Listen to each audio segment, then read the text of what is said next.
पहले हम शुरुआत करते हैं बनारस के लोगों से कि आखिर ये जो आखिरी दिन जिस तरीके से शिवलिंग होने की बात कही जा रही है और जिसको मुस्लिम पक्ष खारिज भी कर रहा है, तो आखिर सच क्या है और क्या बनारस की जनता के मन में चल रहा है। मैं जहां जहां भी जा रहा हूं, लोग कह रहे हैं आज बहुत पावन मौका है, बुद्ध पूर्णिमा है और उस दिन भगवान शिव प्रकट हो गए। इस तरह के लोग बातें कर रहे हैं।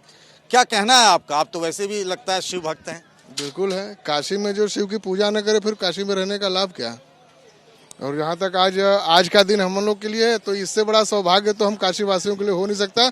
ये कहना भी उचित होगा कि काशी के साथ साथ पूरे विश्व के लिए, अखिल विश्व के लिए भी ये बड़े सौभाग्य का दिन है कि आज बाबा लगता है कि भगवान शिव प्रकट हो गए। बिल्कुल प्रकट हुए और होना ही था, वो तो थे, बस दिखना बाकी था।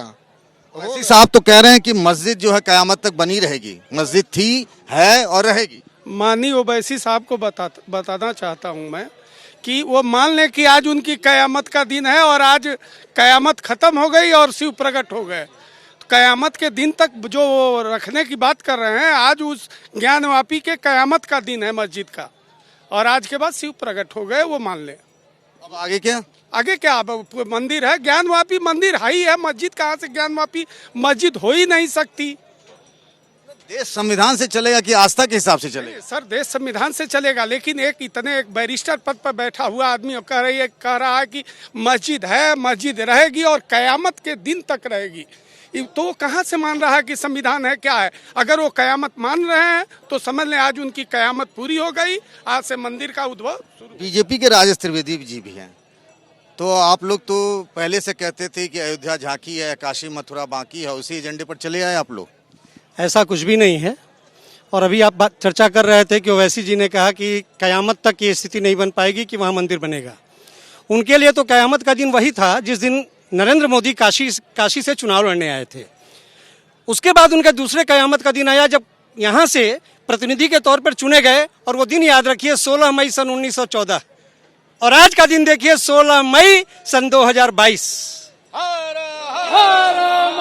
तो कयामत का दिन तो उनका 16 मई 2014 से ही शुरू है। बताइए, जो प्लेसेज ऑफ वर्शिप एक्ट है 1991 का, जिसमें कहा गया कि 15 अगस्त 1947 को जो धार्मिक स्थल जिस हालात में थे उसी हालात में बने रहेंगे, तो फिर ये लोग जानबूझकर आप लोग क्यों कानून के साथ खिलवाड़ कर रहे हैं?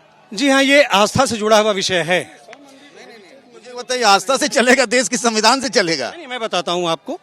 संविधान की प्रस्तावना में कहीं पर भी सेकुलर शब्द का प्रयोग नहीं था। बात आप उधर मत घुमाइए, बात आप यहाँ लाइए। हमारी बात को ले लें पहले आप। सेकुलर शब्द जो है 1975 में जोड़ा गया।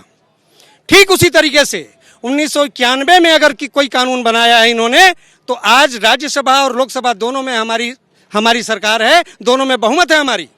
और इन स्थितियों में हम लोग भी निश्चित तौर पे आज तय हो गया कि वहां स्वयंभू बैठे हैं, शंकर बैठे हैं, शिवलिंग मिला है। तो ऐसी स्थिति में निश्चित तौर पे संविधान में संशोधन करके भी हम निश्चित तौर पे यहाँ पर मंदिर का निर्माण करेंगे। जितेंद्र यादव जी आ गए हैं समाजवादी पार्टी के, आप नहीं थे, आपकी गैर हाजिरी में इन्होंने इतनी बड़ी बात कह दी है कि 1991 में जो प्लेसेज ऑफ वर्शिप एक्ट बना था, इसको भी खत्म करवा देंगे ये लोग। देखिए, जनहित में और आम आदमी के हित में जो कदम उठना चाहिए वही जो है कोई सरकार को उठाना चाहिए।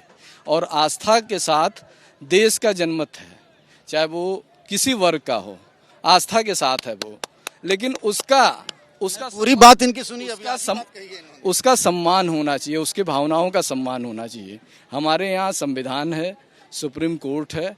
संविधान और तो कह रहे हैं संविधान कानून भी बदल देंगे ये, क्योंकि इनके साथ बहुमत है। भाई देखिए, कानून बदलेंगे तो जनमत के मत के आधार पे बदलेंगे ना।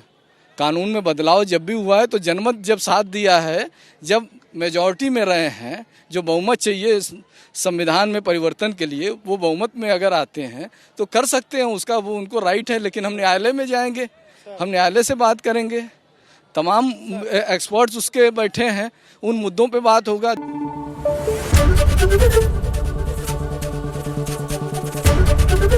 एबीपी न्यूज आपको रखे आगे।